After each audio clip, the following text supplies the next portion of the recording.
Hello guys, welcome to my channel. In this video I'm going to show you how to connect YouTube channel to TikTok profile. First you need to have an iOS or Android device because the desktop version of TikTok doesn't allow you to connect them together. Go to your TikTok app and open it. Go to your profile.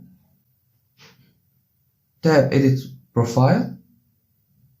Under social, here YouTube. Add YouTube to your profile, tap on it. It will take you to Google so you can sign in with your email. Let me just change it to English. Now, let me sign in.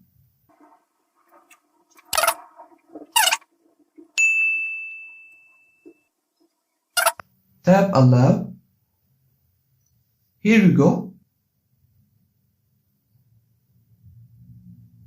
Your YouTube channel is linked to TikTok account now. That's it for today. If you like my video, hit the like button and please don't forget to subscribe and tap the bell icon so you get notification every time I upload a new video. Thanks for watching. See you in the next one.